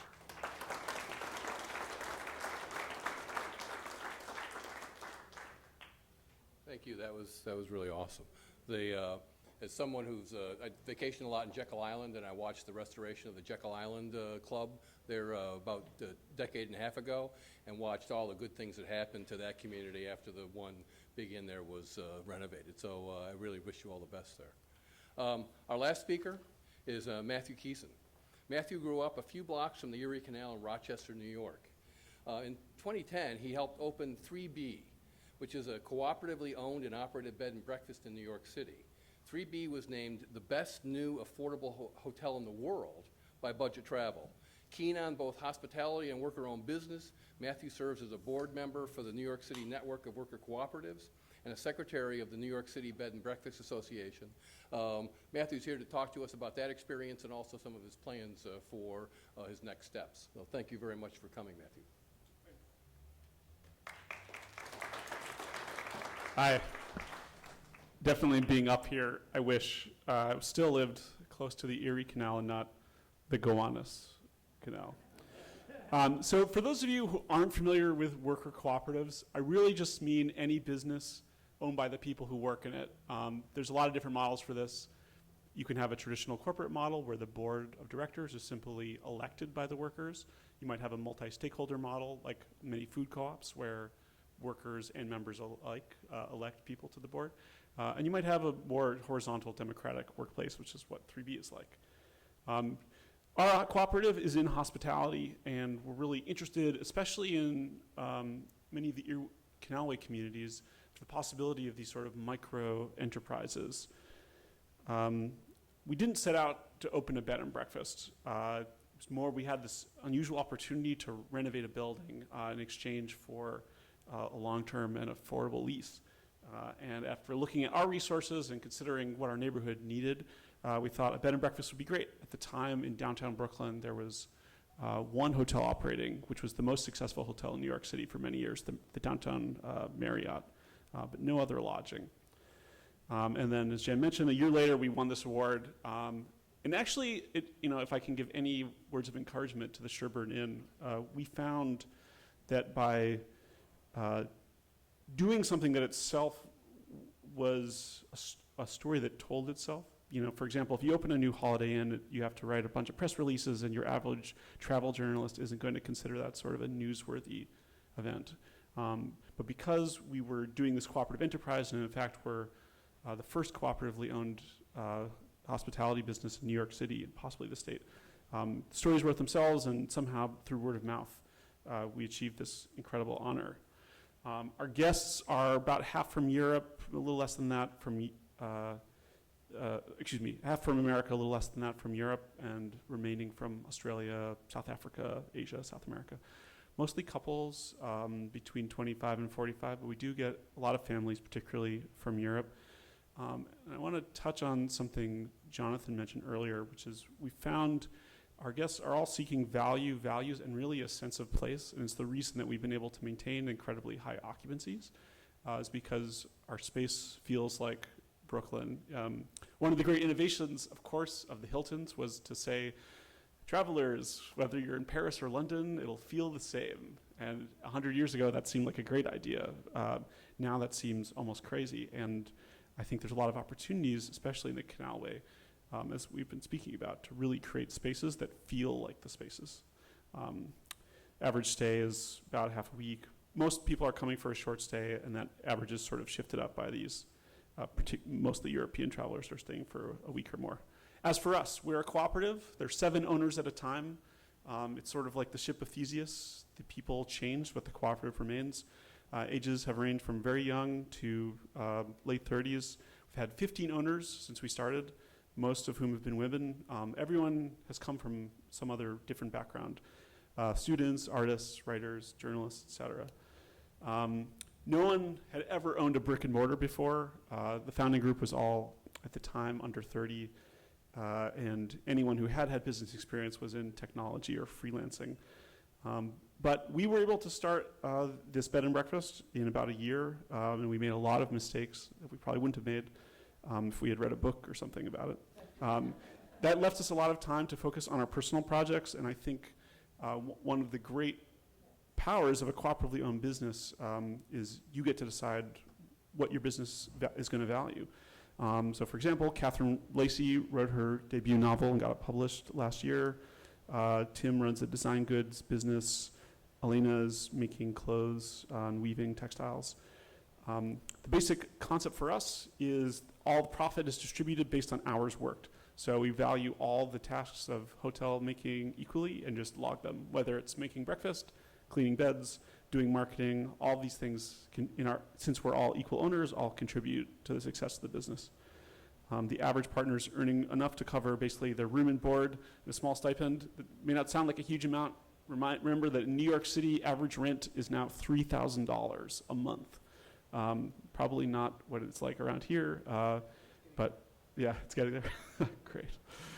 It also works well because worker co-ops are competitive. I think in just the previous speaker mentioned hotel owners often are extractive, both not maintaining a reserve fund for their long-term success, but also taking out cash as opposed to paying their workers. In our case, we're able to all pay ourselves well and charge people way less, about half as much as it costs to stay in our neighborhood while still providing what for us is a good income. Some of the benefits being a cooperative, I found this statistic totally amazing. It's almost like half of Americans who think starting a business is a good idea, but very few people do so. There's a lot of reasons people give, but it seems like the most are people are afraid of the risk or don't have a support system, whether that's financial, whether that's emotional. As any of you all who have owned businesses know, it's really an emotional roller coaster no matter what your project. By coming together, you really sort of mitigate many of these issues. Another is there's a lot and increasing assistance specifically for worker cooperatives here in New York State. The U.S. Federation of Worker Co-ops is giving free technical assistance. The Democracy at Work Institute also. The New York City Network of Worker Cooperatives is forming a new group to lobby at the state level, and we're very optimistic based on preliminary conversations for our ability to generate more funds for co-ops in the state. And there's also groups that do specific cooperative financing. The Working World in New York City has funded projects all over the world. The National Cooperative Bank, of course. Another great thing is community stakeholders, and something I think that we share with the Canalways communities is really finding it very important to make sure that the people who come to stay with us are getting a real sense of the neighborhood and our city as opposed to just going through sort of a national brand experience. So the event space that we have in the bed and breakfast, while we do have paid events, we also keep it open for community organizers for things like a lecture series, concerts, art classes, yoga classes, et cetera. This builds relationships between guests and community, which is super valuable both for our guests who get a real sense of the actual arts and culture of New York City, and also for people in our community who get to connect with people from all over the world. The solidarity economy is something we talk a lot about in New York, which is if you control your business, you get to choose what your supply chain looks like. That means you get to build more of the kind of things you want in the world indirectly by supporting them economically. Just some practical things we've learned. The cooperative itself, we're structured as an LLC. New York State doesn't have great cooperative law for non-farm-based cooperatives. That is changing, it seems, or at least there is some work at a legislative level. For us, an LLC or a straight corporation would be very simple. Conceptually, people come and go from the business. It's no big deal. Many cooperatives use some sort of buy-in. In our case, we just use sweat equity, which I'll speak about in a minute. Provisional membership is super important in a cooperative. So as you might imagine, in a traditional business, you and perhaps your partner start the business and work on it together for a long time. The cooperative world, as members elect to leave, perhaps to move somewhere else or pursue another project, someone else comes in. So it's really important, as you might imagine, to develop a relationship before making that legal. So we happen to use a 6-month provisional period around the world. This is probably a minimum. Many other worker co-ops in America might use a period of a year or 2 years before granting full membership, i.e. Voting rights for board of directors. Another thing we found is our guests don't love us because we have the best hotel. So even though we won that little award, we're not the Ritz-Carlton, and you really will have a better experience at the Ritz, I'm sure. But the values that we have are really projected in our image and the way we describe ourselves both online and press in general. Hotels are commodity products, right? At the end of the day, a bed is a bed, and what you're really selling is a feeling, whether that is nostalgia for someone who's returning, or wonder, or knowledge if you're selling the experience of really getting to know a new place. So for us, in all of our aesthetic decisions, whether it's using local craftspeople to, for example, when you're eating breakfast, the table you're eating on was made by a carpenter in New York. The plates you're eating off of were fired by a local ceramicist. The napkins you're using were woven by one of our members. The coffee is roasted down the street. The food is all grown from a New York State farm. The light that is illuminating the breakfast table was salvaged here. So in general, by using our aesthetics to sort of telegraph our values, we're able to really signal to guests that what you're getting is a holistic experience. Another thing, as I mentioned, in the solidarity world, doing business with people who share your values strengthens your values in the world. So our farm is a local organic farm, a multi-generational family-owned farm in Long Island. Just as one example, our fermented goods, like vinegar and so forth, is fermented in Rochester, New York, at a great worker-owned co-op, Small World Food. And if you're in the Rochester area, they have amazing miso, kimchi, vinegar, ketchup, hot sauce, stuff like that. Fresh local breakfast. I mean, I'm sure everyone here has had the experience of going to a hotel, showing up for the continental breakfast, and it's like a reheated egg mass with home fries, right? Nobody does that. Nobody wants that, and yet we're getting that because it's economically efficient for someone to deliver that. But it's actually not that expensive to buy local and make great breakfast. This is a breakfast I made, which shocks me that I can make a good-looking breakfast, but I learned, and probably anyone can. Okay, so sweat equity. This was really important to us. Our founding group of people really ranged in economic background, since some were, impoverished PhD students, others actually had jobs and hope of future income. When worker owners can buy in with labor instead of capital, you really expand the membership pool. So once something is running, if you're able to get a loan or investment from a cooperative-friendly group, anyone can become part of that business by working. And I think, although New York City is a very different market, when I think about the Canalways communities, I think about people who may not have huge resources to help start up a project, but would happily work their way into ownership. So last, I'll say we're interested in helping create more 3Bs on a couple different levels. We've both advised some projects for people who want to replicate just in their own way, and everything that we've done, we've tried to make open source so we can share. And also, we're interested in sort of affiliating more groups under one banner, as we have way more guests than we can take. We have a lot of web traffic. We have a lot of leads. People always ask us, or really just as a person in New York City, travelers coming through always ask, oh, well, I'm going upstate for a couple days, where should I go? Would love to be able to say, well, here's the, recommended week-long road trip down to Buffalo along the canal. If that was a thing that I could easily point to, be awesome.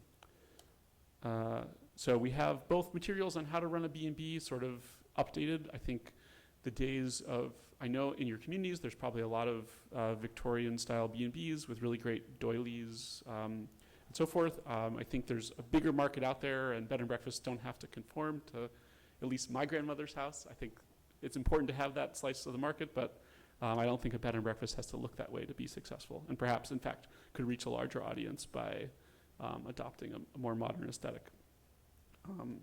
We have a lot of resources in the worker cooperative world, and also have developed a fairly elaborate sweat equity system. So without getting too deep into it now, basically everyone records their hours. We value time up to 2 years in the past. So it takes about 2 years for you to be fully earning as much as you could possibly earn. But we don't value more than 2 years in the past, so that it's always made fresh, and someone who sticks around for a long time doesn't earn any more than someone who's been around for 2 years. Great. That's all. I think we're pretty low on time. We're running behind, so I made it short. Thank you. I'm going to ask all the panelists to join up front for little Q&A session, and we'd be happy to take any questions that people might have. So, I know Heather still has the roaming microphone, I believe. There she is, and there's a gentleman standing up right there with a question. I have a generic question. The flag, the brand, the companies, the management, and you know what, a lot of communities beginning in this business say, well, we have Marriott or we have so-and-so. But could you just give, maybe Jan could start with, the arrangements between the people who manage, the people who have the reservation systems, and who really owns the thing and what those relationships are about before some of us get into the hands of a big, as you call it, flag on the building. I'll start with like a 2-minute overview of this.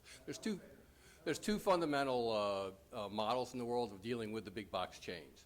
One is you're a financial owner and you hire the big box to be a manager for you. And you sign a management contract and you pay a management fee in relation to that. I wrote a book on management contracts. I'm happy to sell you a copy. The other fundamental model is called an owner-operator model, and there what you would do is get a license through a franchise agreement. That's generally a 20-year license for you to use the flag's intellectual property and their distribution systems and put their name on your property, but you're fundamentally, as an owner of the building, you also operate the building, and it's your, I'll call management, is your intellectual capital as well as the physical the capital you need for the property itself. Those are the two fundamental ways to deal with the big box brands. And now we have the rise of the soft brands like Autograph or some of the other things, but they're just, to me, they're just another brand that you would put on your hotel. I don't know if that answered your, anything to add from your perspective, Ed or panelists? Our arrangement right now is the Syracuse Community Hotel Restoration Company owns the property and will continue to own the property throughout the entire process. We have a long-term 25-year agreement with the flag, and then we have a management company, a third-party management company that will manage it. And the primary reason for that is that the brand looks at the Syracuse market as really being too small and our property being too small that it wouldn't be efficient for them to manage it. So that's why we went with a third-party manager on it. I'll just add my sort of internet naivete, which I fully acknowledge I'm very naive. I think, or I believe, or maybe I would just ask whether the rise of the internet and the ability to really connect with people without having, billion-dollar marketing budgets really allows microenterprise that doesn't have national or international brand to really thrive, particularly in these communities. Because at the end of the day, people are choosing not based on brand affiliation necessarily, but, for example, what has the best rankings on TripAdvisor or Yelp or something like that. I've been going to these conferences for 20 years now on our brands that are brands that are brands that. They're not dead. They're not dead. Actually, brands are even getting stronger and stronger. However, the brands they're becoming less brand-like and creating these soft brands and trying to create some of the buzz and feel that you have. I really feel strongly the Airbnb's onto something that's really, really powerful and really, really important because it allows the individuality of the property to come through, and it's a pure distribution system. So I think the future's really in TripAdvisor and the distribution systems, not necessarily the intellectual property known as the brand itself. The brand promise becomes what you want to do at your hotel. I think I'll call it an Atelier model is awesome because it's so authentic. And the brands are trying to, get to that authenticity, but it's really, really hard given their growth projections and what they're telling their shareholders. I have a question for the gentleman who owns a Brooklyn B&B. How did you guys get started? If it's a cooperative, somebody had to put up the money for the original financing, or how did you guys actually get started? Yeah, so we had some assistance from the owner of the building who wanted it renovated, and among our group, a couple of us agreed to make a loan to the business. So just not as equity, just straight debt to ensure basic equality among the members. I think now there's so much more cooperative financing available that that wouldn't even be necessary because the amounts required in our case, like a bed and breakfast doesn't require, like what the Hotel Syracuse requires.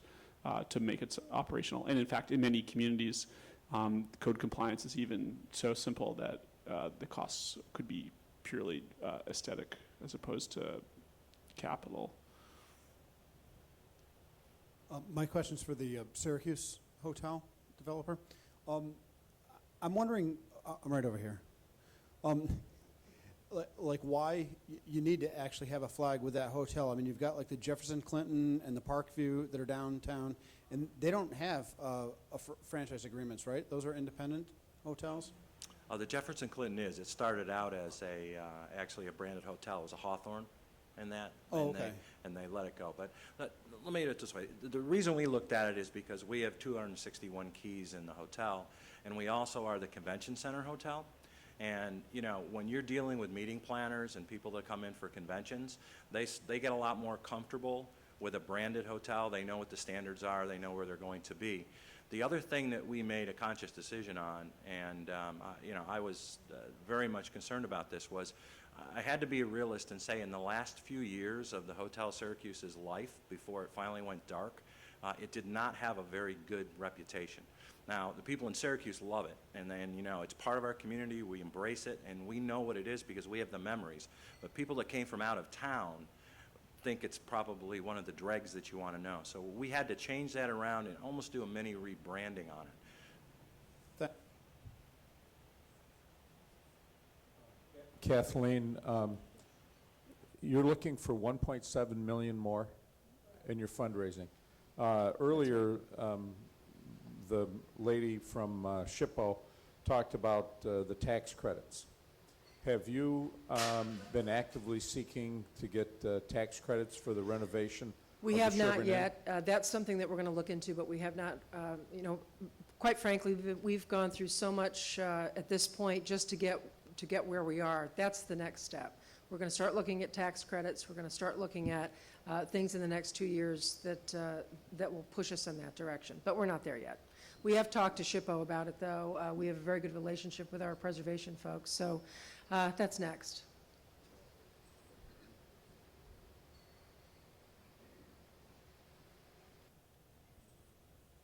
Hi. It's not unusual for small communities to want to attract a small hotel or a conference center.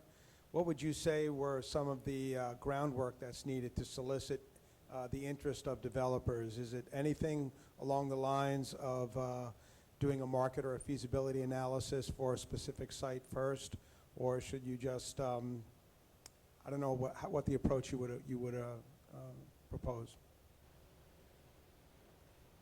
Me?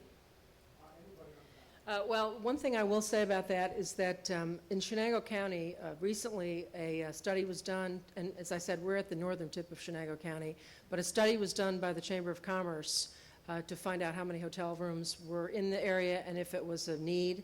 And I think there are 247 hotel rooms in the entire county. So that was helpful to us because we're trying to figure out, as I kept saying in my presentation, we're trying to diversify to make sure that this building is sustainable going forward. It was very successful for a very long time, and then it's, you know, not unlike your hotel, it started to get funny. Funny things started to happen, and it failed. The last thing we want is to restore this old hotel, make it beautiful. You know, we have an interesting connection in Sherburne. Charlie Palmer, I don't know how many of you know who Charlie Palmer is, but he graduated 3 years behind me. He's a very, very well-known master chef. And he graduated from Sherburne-Oroville High School. He's originally from Smyrna. We're reaching out to him to try to somehow get his brand connected with us because that's a huge win for us. So what we wanted to do is figure out a way, how many hotel rooms do we need, how much party space do we need, how much restaurant space do we need. So yes, I think those sorts of feasibility studies are important, especially with hotel rooms in particular. One of the other things that we're working on is reaching out to area businesses and saying how much meeting, you know, again, my background is conference management, and when you said about event planners, you're absolutely right. I would look, as an event planner, if I'm trying to plan a meeting, for example, for the pharmaceutical industry, which is who I used to work for, I'm going to hear Hotel Syracuse, and I might find some very bad things about that, and I do want to go with a brand. So you're right about that. And a town like Sherburne, of course, you know, The closest brand hotel we have is Howard Johnson's, and they're actually housing homeless people in it in the next town over. So, you know, the brand is not an issue for us, but yes, those kind of feasibility studies, and I was about to say, we want to talk to businesses and say, how much meeting space do you need per year? How many rooms do you use per year? So yes, those things are important, particularly for a small town. Yeah, the first thing I think is to start to calibrate what the overall demand in the community is. Convention centers are really useful if they can actually, the story there is that it's called induced demand. We can induce demand into the community that didn't formerly exist by creating this venue that people will come to, and it's not demand that already exists in the community. The hard truth is that the U.S. is way over conference centered, and we have too many facilities already in the country, and it's really problematic for many communities to actually support their existing facilities. So I would start with a feasibility study about what's the existing accommodated demand, what's unaccommodated already in the county, and what can we, or in the community, and what can we induce into the community by creating these new venues or these other activities. That is first started with a feasibility study, but if you can get the hoteliers to focus on this new created demand, they will build it. It's really all about the demand generators and grabbing their fair share of the demand that's coming to the community. And there's some, it's not the traditional, what I'll call hotel consulting companies that do this, it's the economic development consultants that do this work much better than the hotel consultants. About poaching. As a regional organization, our vision is 23 counties, and when you have each county doing their own kind of analysis, we're fearful that there's going to be some move from one community to another rather than an increase. So I think that's entirely legitimate, and it might be worthwhile to consider overall demand in a quarter rather than stealing share from each other. And we definitely live in a world where the biggest conventions are really held, the biggest centers. The regionals generally, and the state generally have the state association and regional association business. It's really, really difficult to, I think today, justify a new convention center build, given the number of facilities in an area, unless you're just in a completely underserved area that has a lot of growth.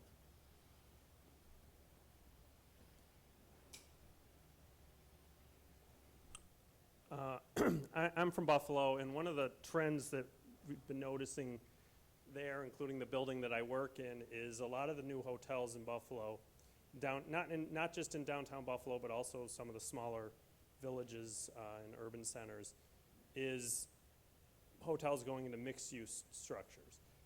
The building I work in has got offices, a hotel, and condominiums, and that model seems to be replicating itself a lot right now. So I'm just wondering if that's a trend that everybody's seeing elsewhere, and what are the advantages of that or disadvantages? The two trends I'm seeing at what I'll call the higher end 3, 4, 5 star, the mixed use facilities make an enormous amount of sense. You can, it's a single site, so one land buy. You can share some infrastructure, especially around mechanical, electrical, plumbing, parking. Especially are important, and especially in urban cores. The parking story is really hard to conquer without the mixed use. In suburban communities, I'm seeing co-location, where there'll be 1, 2, 3 different hotels on the same site, where they're co-located either with the same brand. You're seeing some developers now putting different brands or even non-branded hotels, 2 or 3 different identities on the same site, which is actually, to me, quite exciting. That co-location has an enormous amount of economies of scale. It's tough to make a living with a 50-room or less hotel.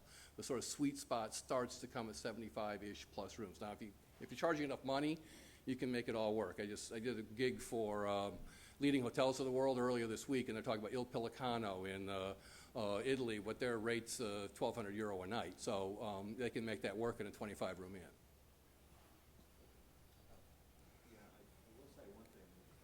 When I hear you from Buffalo, I did look at the Statler a while ago. So I think that's where you're going with it, okay? And the Statler area is really a prime target for what you're talking about. It's never going to be, a 1,000-key hotel again. It has, has the same kind of meeting space. It has the same kind of attachment to the community, plus the presence it has right on the circle there with the City Hall and everything are tremendous. And given the new product that's coming in, that sort of keeps pushing it down.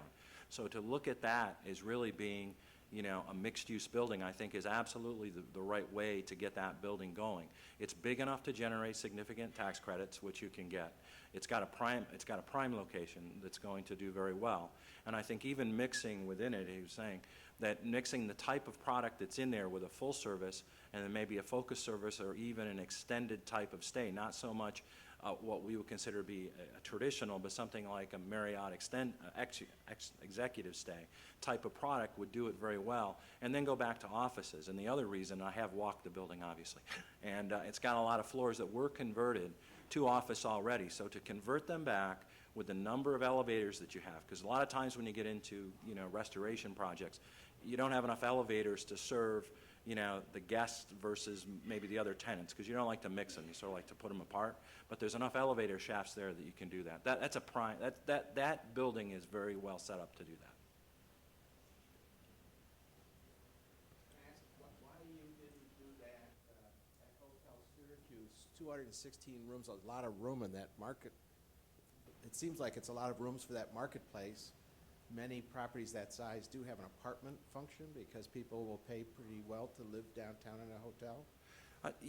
260 keys is really, it's not the full build. We're not building out the second floor, and we're not building out a good portion of the third floor. I'm keeping those. There's actually an additional 60 to 70 keys that can be added to the project. I'm like you, I guess tainted a little bit from being from Syracuse, that I want to see the demand. Now, I was pushed very significantly by the county and the managers of the convention center to build more rooms. And my retort was, when you show me that the demand is there, I'll be more than happy to convert them. It's a 6-month period for me to order FF&E and get it in.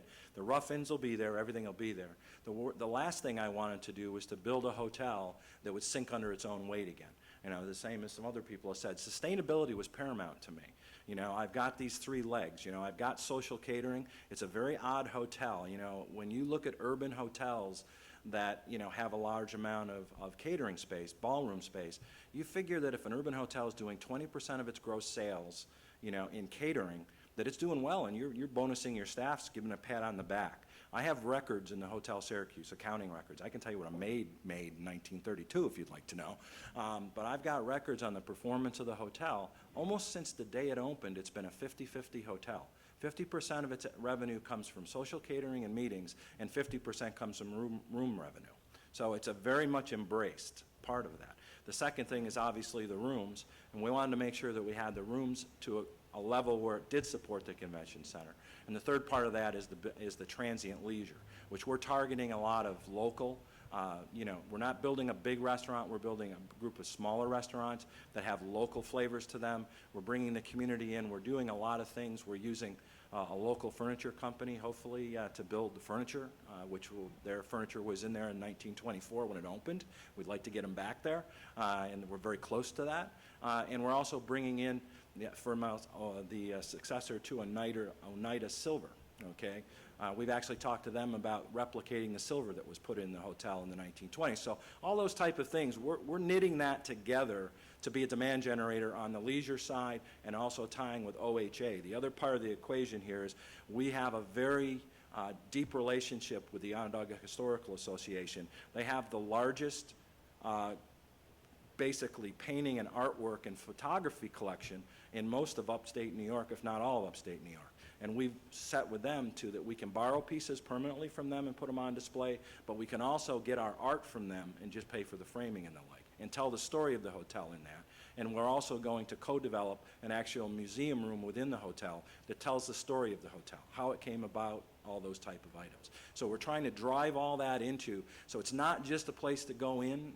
There's a Carl Roeder's mural across over the check-in desk. It's about 30 feet by about 90 feet, all hand-painted. He was an art teacher at Syracuse, a famous painter. He did that for the centennial of the incorporation of Syracuse. It's been buried since 1980. We took it off. We're going to restore it and keep it there as part of the whole equation. So those are the type of things we're doing to bring in the transient leisure with, and again with those suite rooms, along with the business and along with social catering. It's the only way that the hotel really, in a long-term basis, will sustain itself. Jonathan, you get the last question. Okay, it's for Matthew, double one. Quickly, how do you handle financially turnover and ownership? And then more open-ended, would your model work for underprivileged communities with hospitable but untrained people? What would it take for that to work? Yeah, I mean, I think most of the owners have been from underprivileged communities with hospitable but lack of training. So let's see. On the financial model, because it's all sweat equity, basically when you depart, we pay out sort of your owner's share, and I'd be happy to share sort of the logistics, but basically over a period of 6 months, you get a little miniature pension. And the next person coming in has to kind of work in for 6 months before they're getting paid that owner's share. So they're still getting paid, but they're not getting the owner's share of profits, basically. So you have a sort of a bit of a run out, and then it's gone. So it lets it be pretty flexible. People can come and go as they please. But generally, it's really reduced turnover because everyone's an owner, and obviously, even if you're making beds, if you own the business, you're stoked to be doing it. In terms of your second question, I guess to go a little deeper, I think absolutely the cooperative model means, I think, a lot to most of the folks that have worked there, in that insofar as they've never owned anything in their life. And it turns out being hospitable, is human nature, right? It's not that hard to train folks how to make a breakfast or be nice to people. And at the end of the day, the primary things that we're offering are like human connections, right? So we do care a lot about vetting people for their enjoyment of being around other people. But as long as someone actually genuinely enjoys having conversations, I think anyone can be in the hospitality business.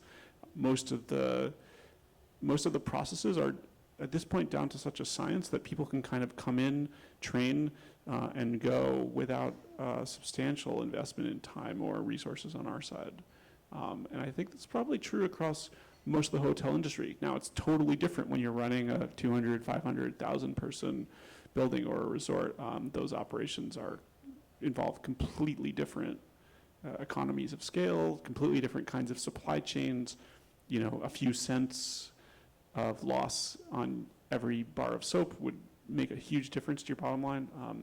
So I think I don't think it scales vertically. I think it scales horizontally. So I think just about any small community could have a community-operated bed and breakfast, for example. But you certainly couldn't put a Costa del Sol style resort in the middle of Western New York and expect the locals to run it successfully. One quick question. So do you source locally from different craftspeople? When possible, yeah. So then do you sell anything? Like if somebody wanted that table, could they buy it? Yeah, we're not, or similar. it doesn't all have a price tag on it. I feel like, right, whenever you stay in any hotel, in fact, I was just, where was I? I was in a hotel, pretty typical, where you get like a book and it's like, if you want to buy these sheets, you can buy them from us. I don't know, I'm curious actually how many people. We'll sell you a bed. How often does that happen? Oh, it happens more than you think. Oh, yeah. Wow, okay. Yeah, well, W Hotels will sell you lots of stuff. Yeah. But yeah, it's all for sale. Because most of our tourists, many of them are from Europe, so taking back a bed is tricky. But yeah, so with the things that we help promote mostly are chocolate. So we have all of our chocolates are made in Brooklyn by actually one of the folks who helped start the bed and breakfast. Now has a chocolate factory in Red Hook. So chocolates come from there. So we do pretty good business in promoting the chocolates, in promoting coffee, our local coffee maker. So things that are more like gift oriented, I guess. That's just the kind of folks that are coming to New York. Rarely in a car, so they can't drive off with anything too big. It's got to fit in the suitcase. We have every once in a while someone comes through who wants something more elaborate. So, for example, in the case of carpentry, there have been kind of large-scale interior design projects executed by people who worked on our space elsewhere. But I would say those are more the exception because the average tourist isn't in that market, let's say. Does that make sense? There's another company called Ace Hotel. They have a hotel in NoHo. Yeah, they're amazing. Yeah. And they have an atelier, and they'll sell you anything. I mean, you can hire their atelier and have them make stuff for you, and it's very unique. It's like Ace Hotel is like a dorm room for 29-year-olds, It's an awesome concept. I don't get it, but the younger generation does. It's just an awesome concept, but it's really built around this whole idea of an atelier and craftspeople doing really authentic crafts work. Yeah, and even if they don't buy, they feel like they've learned a lot more about where they are, right? So I may not be in the market for a new kitchen table, but just thinking about the fact that, you know, a local craftsperson made this table really changes my relationship to my stay. So I'm fighting the clock, and I'm going to, at this point, say thank you to our panel. Appreciate your attention very much. Thank you very much.